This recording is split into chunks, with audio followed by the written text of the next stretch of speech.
Bapak, Ibu, saudara-saudara yang dikasihi Tuhan, sebelum kita mendengarkan firman Tuhan, nats renungan untuk kita hari ini, marilah kita bersatu di dalam doa.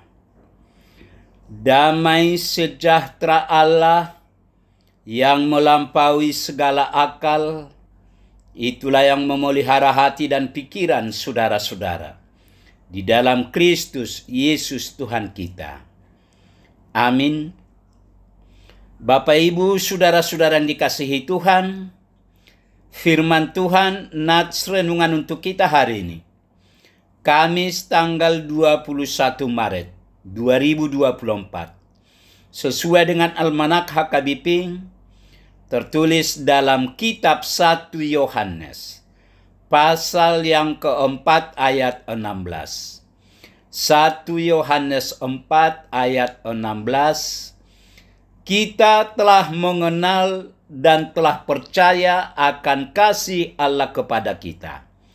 Allah adalah kasih, dan barang siapa tetap berada di dalam kasih, ia tetap berada di dalam Allah, dan Allah di dalam dia.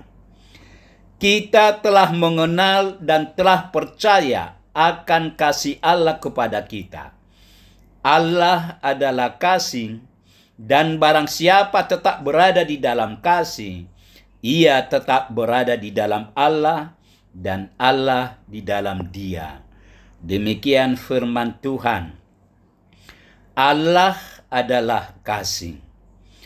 Bapak, Ibu, saudara-saudara yang dikasihi Tuhan, secara tersurat dan tersirat, Alkitab mengungkapkan bahwa kasih sejati berasal dari Allah. Kasih sejati Allah itu ditunjukkannya kepada kita melalui pengutusan Anak Tunggal Allah Bapa, yaitu Yesus Kristus Tuhan kita, yang datang ke dunia dengan mengambil rupa manusia. Dengan demikian, Yesus Kristus adalah Allah yang penuh kasih. Tindakannya kepada setiap orang yang berjumpa dengannya selalu didasarkan pada kasih. Perkataan dan perbuatannya selalu berbicara tentang kasih. Kasih merupakan ajaran Kristus yang utama. Sebagai pengikut Kristus, kita diharapkan dapat meneladani Tuhan.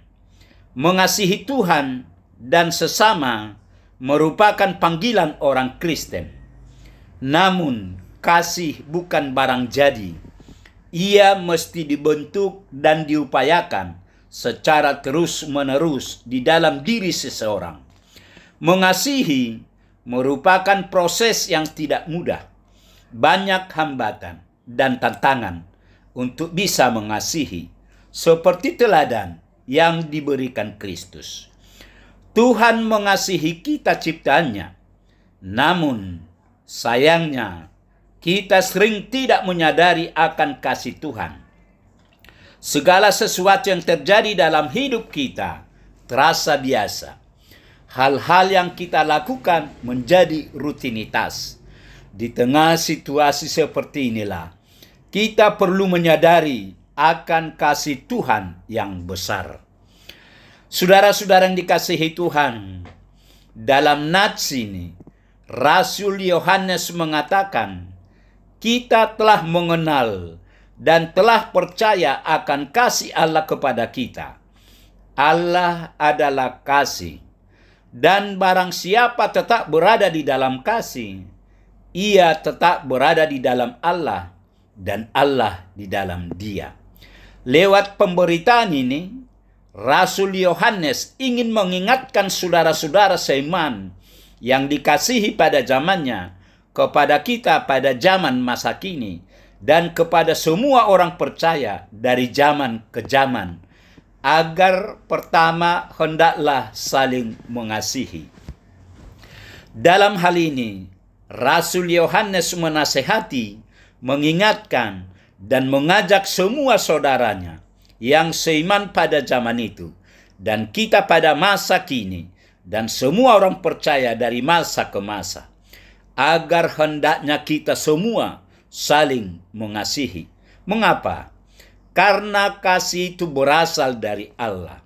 Oleh sebab itu, setiap orang yang mengasihi saudara-saudaranya, ia lahir dari Allah dan mengenal Allah. Namun barang siapa tidak mengasihi saudaranya dan tidak saling mengasihi, maka ia tidak mengenal Allah, sebab Allah adalah kasih. Yang kedua, kasih Allah itu harus dinyatakan. Bukan kita yang telah mengasihi Allah, tetapi Allah yang telah lebih dahulu mengasihi kita. Dalam hal ini, Rasul Yohanes mau menyatakan bahwa kasih Allah harus dinyatakan di tengah-tengah kita. Bahwa Allah telah mengutus Yesus Kristus, anaknya yang tunggal, ke dalam dunia, supaya kita semua yang percaya kepadanya hidup olehnya. Yang ketiga, Allah tetap di dalam kita. Jika kita saling mengasihi, Allah tetap di dalam kita dan kasih-Nya sempurna di dalam kita.